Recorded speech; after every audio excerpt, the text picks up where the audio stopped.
Hello दोस्तों, आप सभी का स्वागत करता हूं आपके अपने चैनल एन पर। तो दोस्तों, यूएस और कनाडा से एक बहुत ज़बरदस्त खबर निकल कर सामने आई है। दरअसल अभी हाल फिलहाल में यूएस और कनाडा बहुत ज़्यादा डरे हुए हैं और अपनी बॉर्डर्स को लेकर लगातार बातचीत कर रहे हैं, मंथन कर रहे हैं कि कैसे क्या किया जाए।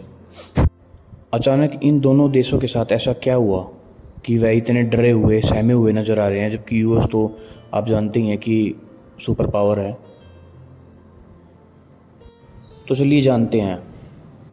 दरअसल रशिया और चाइना, इन दोनों के बॉम्बर एयरक्राफ्ट और साथ में इन दोनों के फाइटर एयरक्राफ्ट इकट्ठे उड़कर अलास्का के बारे में तो आपको पता होगा ना, अलास्का के इतने करीब आ गए थे कि एकदम से यूएस और कनाडा के जो एयर डिफेंस हैं उन्होंने उनको पहले ही बता दिया कि हमारे जो फ्लाइंग जोन है उसके अंदर ये एयरक्राफ्ट आ चुके हैं। तो अचानक से यूएस ने अपने एयरक्राफ्ट उन्हें वापस लौटने के लिए या उन्हें हटाने के लिए कि आप हमारी सीमा के अंदर आ चुके हो, वो अचानक से भेजने पड़े और उसी के चलते वो अलास्का के बिल्कुल करीब आकर वापस चले गए। जबकि बताया ये जा रहा है कि अगर वो रडार सिस्टम जो है वो सही समय पर नहीं बताता, नहीं दिखाता कि हमारे जो फ्लाइंग जोन के अंदर एयरक्राफ्ट आ चुके हैं, तो ये दोनों बॉम्बर जो रशिया के और चाइना के हैं, ये उनके ऊपर से फ्लाइंग करने वाले थे। आपको बता दें कि अभी हाल फिलहाल में जो रशिया है और चाइना है, उनकी एक एयरफोर्स एक्सरसाइज चल रही है, जिसके चलते ही इन दोनों देशों ने ऐसी हरकत की। दरअसल आपको बता दें कि जो कनाडा और अमेरिका देश है, उनके लोकेशंस जो हैं वो इतनी सेफ़ हैं कि उन्हें उनके आसपास के जो देश हैं, कोई भी हैं, कोई ऐसा बड़ा तो कोई दुश्मन नहीं है उनका जिससे उन्हें ख़तरा महसूस हो। तो इसीलिए उनको ख़तरे का एहसास कराने के लिए ही ये सब किया गया था रशिया और चाइना के द्वारा। और आप ये मान लीजिए कि छोटी मोटी बात नहीं है, ये बहुत बड़ी बात है।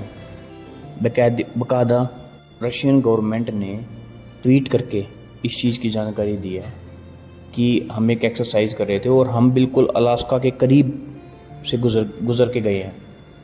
और उस ट्वीट में साफ तौर पर यह भी लिखा गया है कि रशिया और चाइना दोनों आने वाले समय में एक साथ कैसे युद्ध करते हैं, इस चीज़ की एक्सरसाइज कर रहे थे।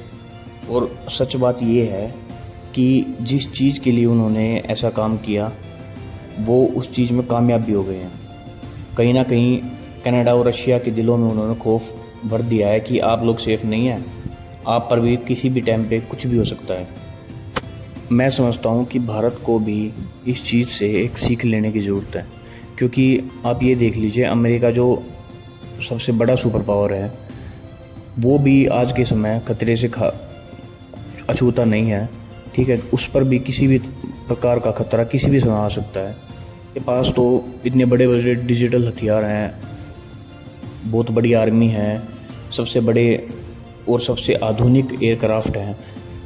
और हमारा देश भारत जो कि दो दुश्मनों से घिरा हुआ है, इसीलिए भारत को लगातार डिफेंस बजट बढ़ाना चाहिए और आधुनिक हथियार चाहे अपने देश में बनाने पड़े चाहे बाहर से उन्हें मंगाना पड़े, लेकिन ज़रूर जल्द से जल्द भारत को जितनी भी भारतीय सेना को ज़रूरत है, भारतीय एयरफोर्स को एयरक्राफ्ट की ज़रूरत है, उन्हें फुलफ़िल कर देना चाहिए। तो इन सब पर आपकी क्या राय है, कमेंट करके ज़रूर बताइए। और अगर आप सच्चे भारतीय हैं तो चैनल को सब्सक्राइब और वीडियो को लाइक करना ना भूलें।